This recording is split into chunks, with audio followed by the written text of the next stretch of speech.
Good evening, my fourth grade family. This is Mr. J. I just want to tune in real quick and go over topic 5. Topic 5. Now, topic 4 dealt with all of multiplication, right? Everything that you could think of multiplication and different strategies on how to solve a multiplication problem.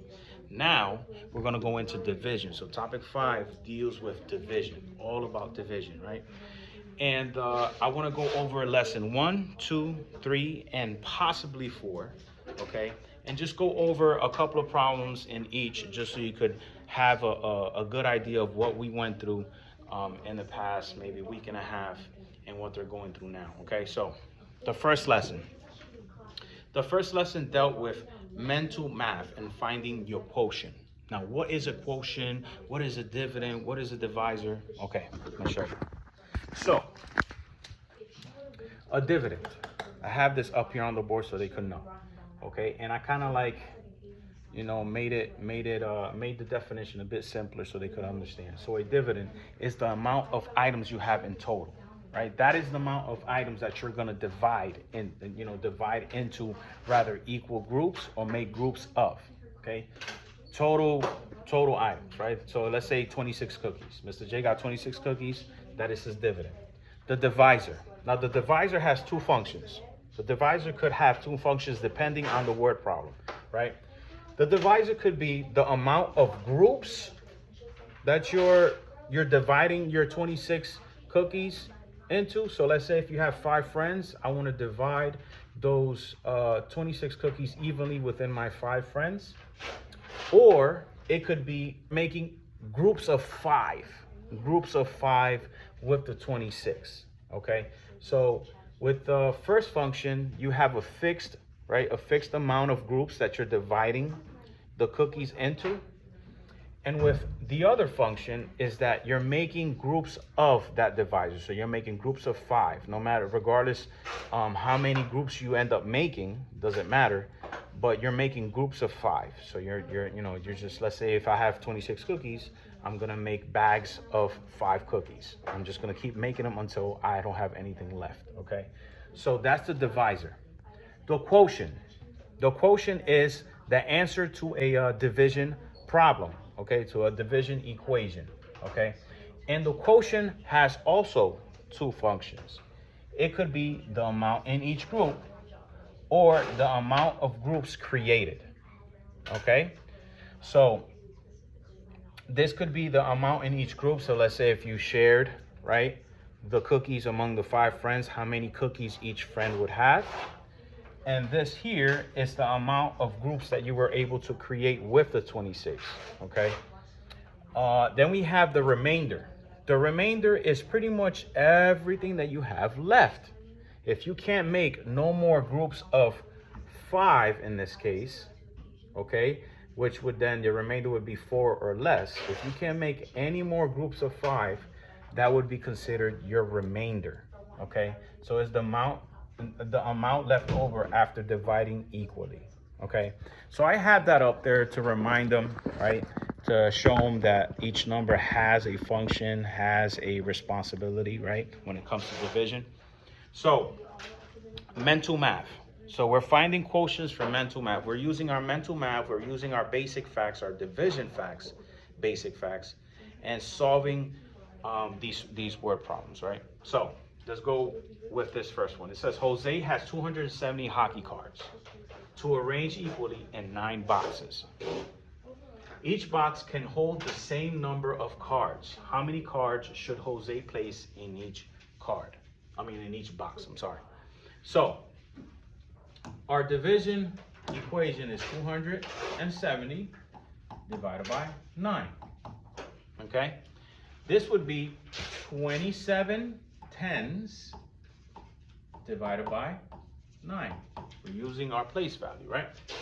So hopefully, and some students did understand, if we look at the numbers, just the numbers, if you rewrite the problem and you're using your place value and we're looking just at the numbers, these two numbers should bring up a fact that you should probably know if you know your multiplication and your division basic facts. So if I were to rewrite this, let's just write it down here on the bottom. 27 divided by 9, okay?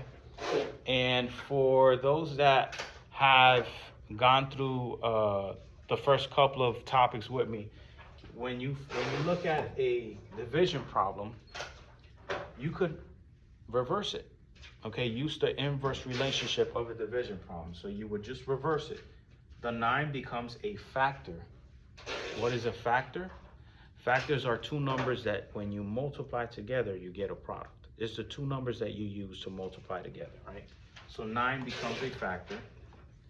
We don't know the third member of the family yet. And 27 becomes a product, okay?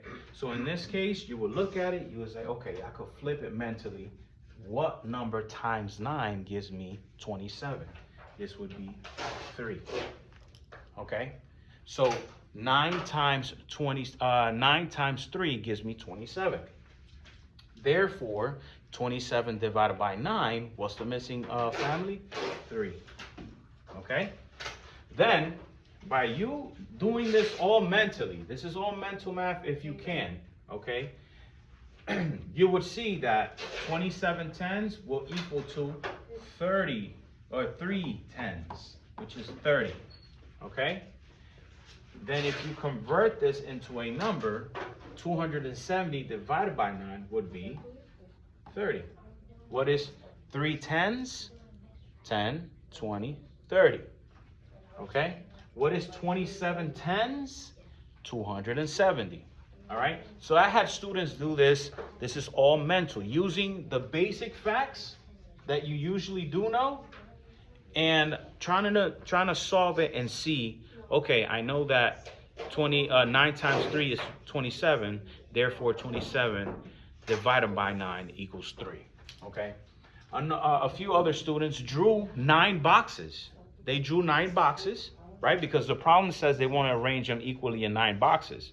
So they drew 9 boxes, and they started distributing tens in each box until they had no more. So 27 tens, right? So you take 27 tens and you start distributing. You start sharing those tens in each of those boxes. Kind of sort of like this. So if you had, let's say if you had 9 boxes, okay? 9 boxes here. And if you have 27 tens that you have to divide, which is equal to 270, guys, okay? But we wrote it we were writing it as a place value, so we are using our place values. Now we have 27 tens, so we put 10 here, 10 here, 10 here. Now we're down to 24 tens. You keep dividing. 10 here, 10 here, 10 here, 10 here, 10 here, 10 here, equally, okay? And you would see that in each box, you were able to put 30 cards, right? Or 3 tens, it's the same thing, okay? So another way of looking at it, you have 270, okay? And they have been taught that if, I've at least, and some of the teachers have taught the students that, okay, if you look at a 0 there, and if it helps you to just cross the 0 out or put it to the side, okay? Look at 27 divided by 9. And again, if they know their basic facts, if they are able to reverse it mentally, they would get that this would be 3. And then the 0 that you took out, just add it back to your quotient, okay? So that is lesson number 1. Lesson number 1. Now, lesson number 2. Lesson number 2 was a little bit more, I would say a little bit more difficult, but they still understood that they still had to, they would have to convert the dividend into a estimated, because in this point, they're asking for estimated quotients. They're not asking for that exact quotient or the exact answer. They want an estimated. Now, they are well aware of all the key words. So about, estimate, about how much, or approximately, right? Those are words that they have to pay attention to. And that would let them, that would lead them to believe that it's okay. Hey, hold on. It says about, then that means that we're estimating these this equation. Okay, so lesson number 2. Okay, we have 3 friends at a video arcade win a total of 248 tickets. 3 friends. You have to pay attention to the information that the word problem is giving you. It's giving you 3 friends. So you know that you probably have to divide those 248 into 3 friends, right?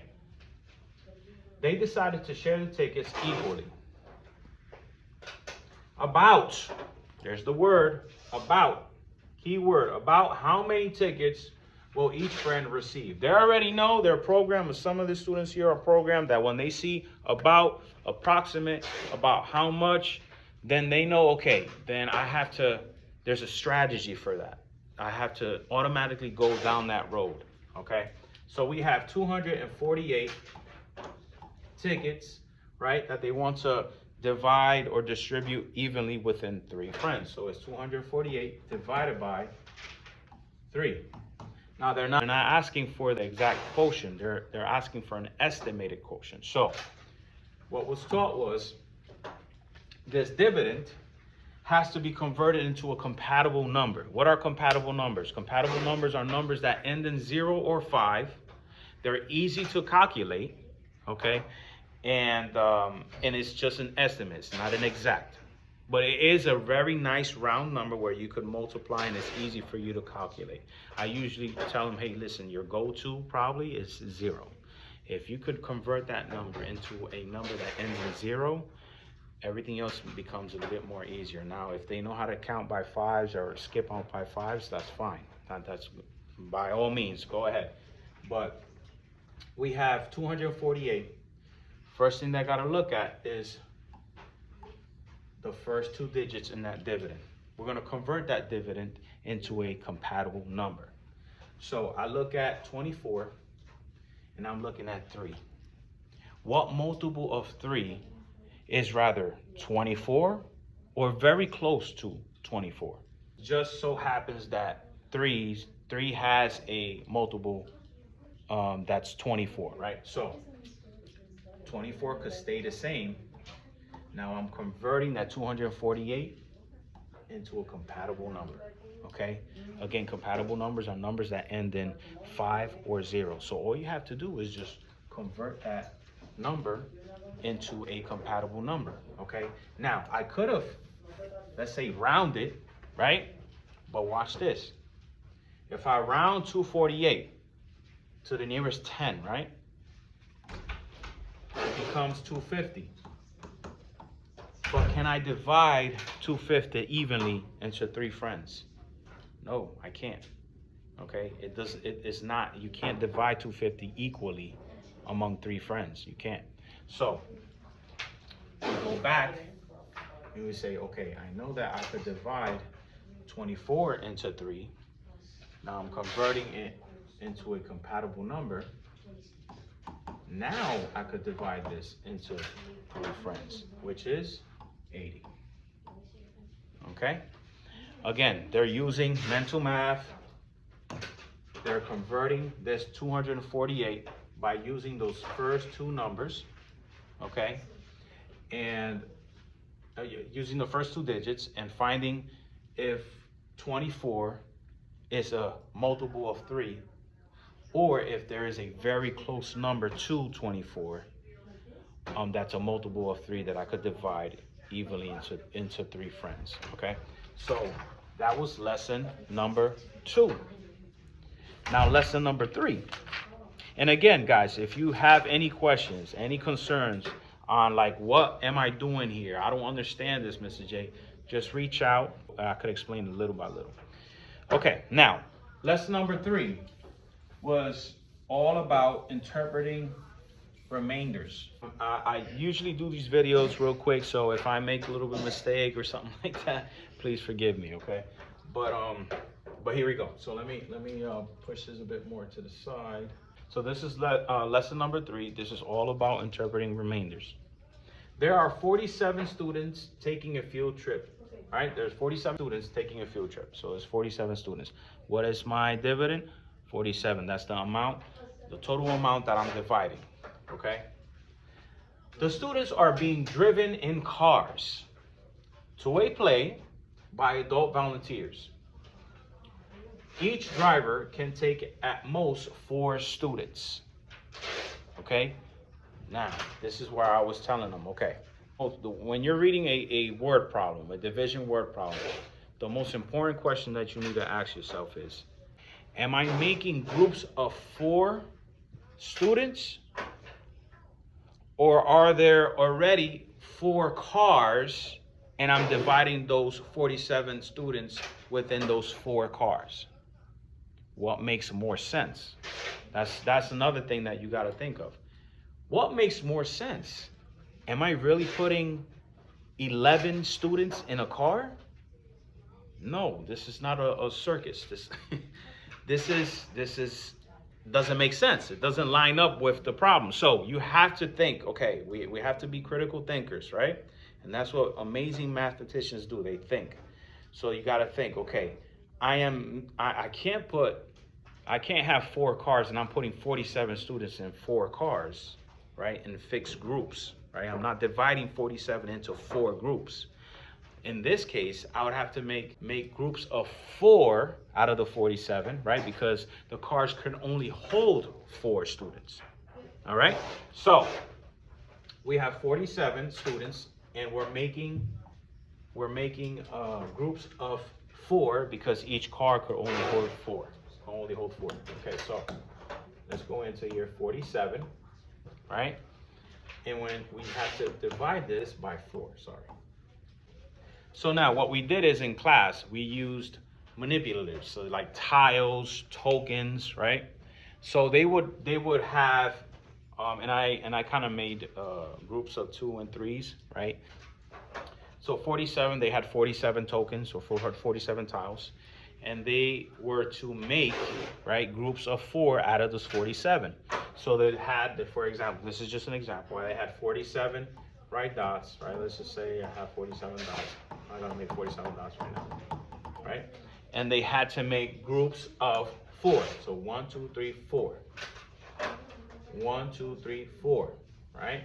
And they were making groups of 4, okay? When they found out that they were able to make 11 groups of 4, but they had 3 remaining.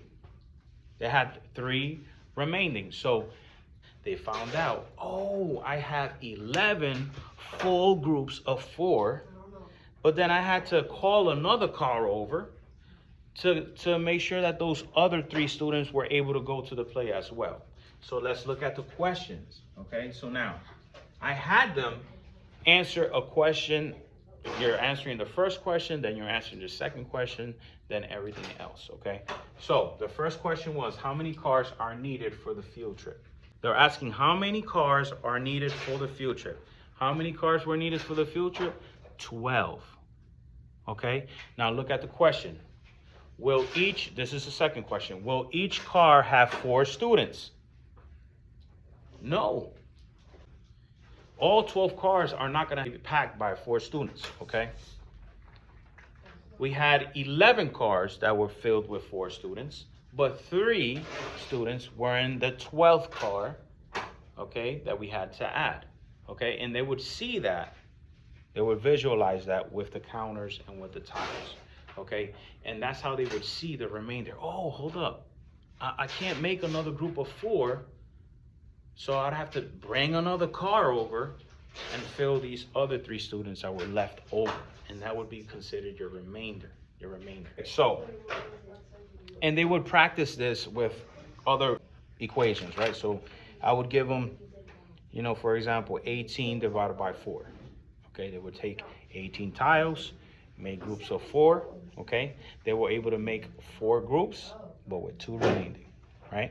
And they would see that. And that would be your quotient and your remainder, okay? I would also teach them how to rewrite a remainder into a fraction, okay? So your quotient will look similar to a mixed number, where it has a whole number and a fraction right after. So, for example, let's just use this one as an example. We have 18. We have 18 divided by 4.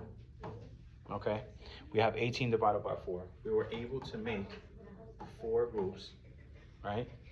Which would be 16, right? We were able to make 4 times 4 is 16. That's the closest multiple to that 4 has that is very close to 18. And that would be 16, and then remaining 2. Okay, now how would I write this for remainder 2 into a fraction form? You would take the 2, okay, the remainder, and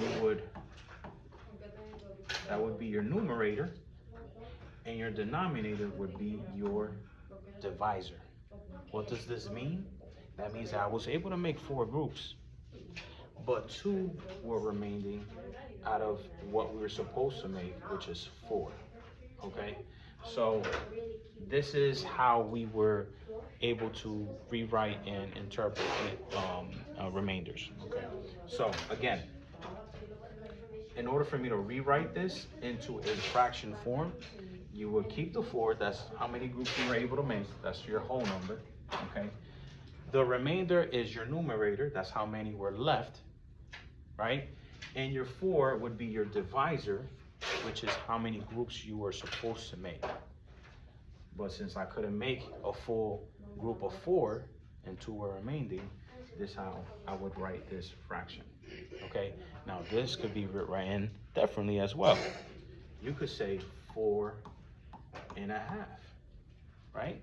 Because these are equal fractions, right? These fractions here are equivalent to each other. All right. So now lesson 4.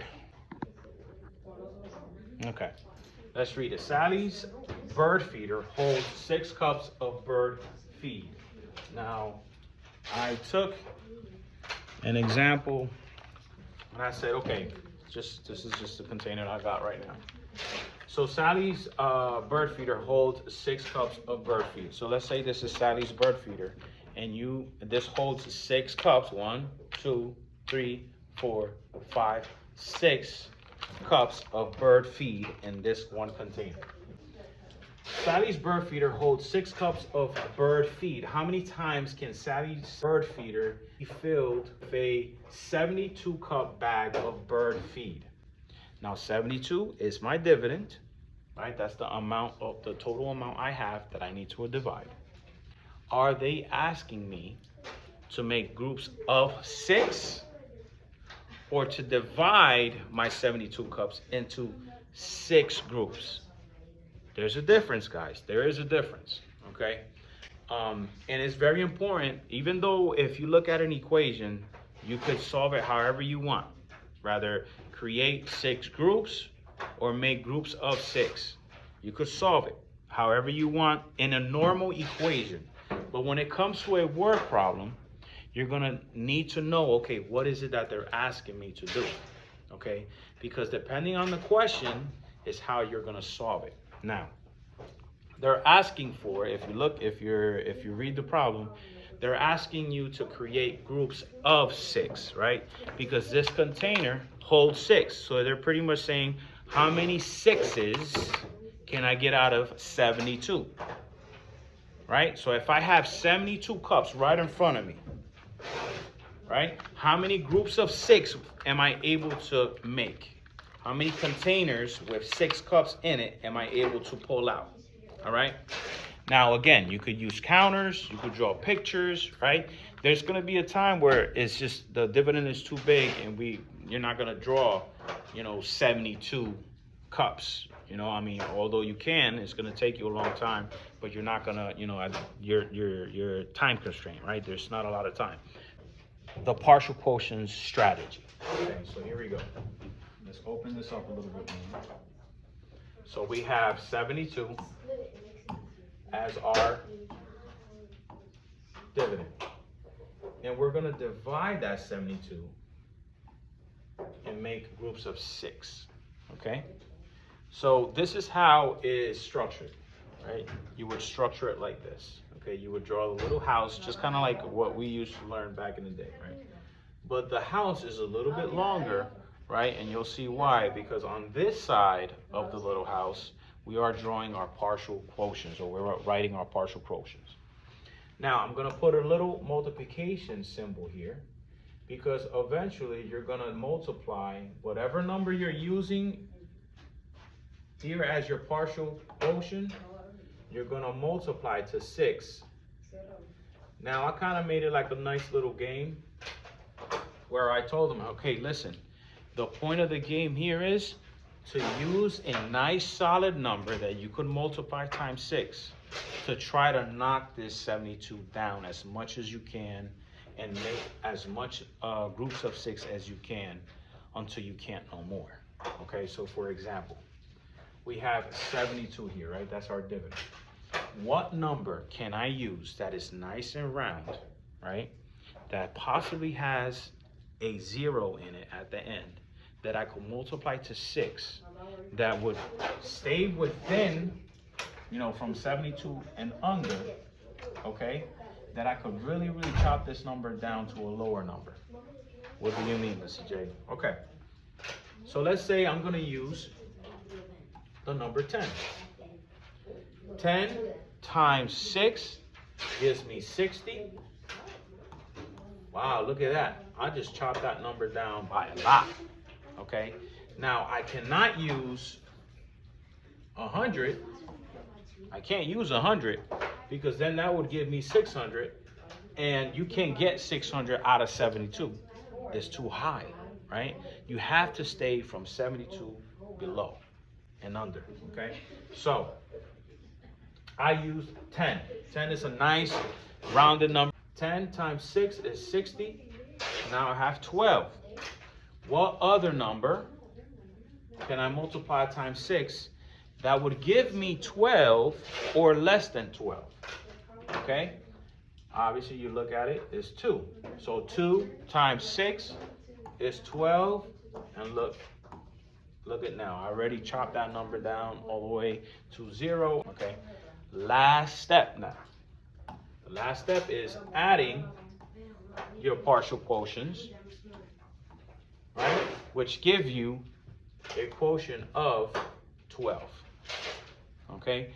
This is partial quotient. These are partial quotients. What does it mean? Is they're part of your quotient. 10 and 2 are part of your quotient, which is 12. Okay? But look, just for an example. Let's say I ended with a 3. Okay? Let's say I ended with a 3. Can I make more groups of 6 with 3? Absolutely not. Okay? So this would be considered your remainder. Okay? So you would get a remainder. You will put your remainder, which is R, capital R, 3. You'll add your partial quotients, which would be your answer or your quotient. Okay? So this is what partial quotients, what strategy we've been practicing today. 88 divided by 3. Okay. This is how it's constructed, right? You have our little house. We have this side here where we could write our partial quotients. What number times 3 can I use to start knocking this number down as much as possible? How many groups of 3 can I make out of 88?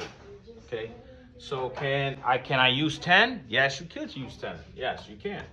10, right, times 3 gives me 30, which brings this number down to 58. Okay, now, yes, I could continue using 10, 10, 10. That's fine. But once you get the trick to it, you're going to be using bigger numbers, such as 20. Now, can I use 20? Yes, it's still under, it's going to give me 60. 60 is still under 88, and it does chop the number down by a lot. Okay, so I'm gonna continue to break this number down. Okay, 20 times 3 gives me 60. Okay, minus 88. So 88 minus 60, this would be 8 and 2. I'm down to 28. What number can I use, again, that would multiply times 3 to give me 28 or less than 28? Okay, is 27 a multiple of 3? Yes, it is. So if I could use 9, 9 times 3 is 27. That would leave me with 1. Can I make more groups of 3 with just 1? Absolutely not. This would be considered my remainder, R1, right? And then I add my partial quotients, which is 29. Okay, so my quotient would be 29, remainder 1. Okay, so this is what we call partial quotients and the strategy that we're trying to help them use to solve these division problems. Now, the reason why we go through this here, this whole house and this whole building and structure, is because these numbers are easy to multiply, and it gives them the opportunity to knock the number down little by little instead of thinking of a specific number to use that is 88 or just about 88. Okay, but this is what we call here partial quotients. But have a great night, and if you have any questions, just reach out. Give me a call, let me know. If you don't understand something, just let me know. We'll go over it, okay, guys? God bless you guys. Have a great night and love you. Bye, guys.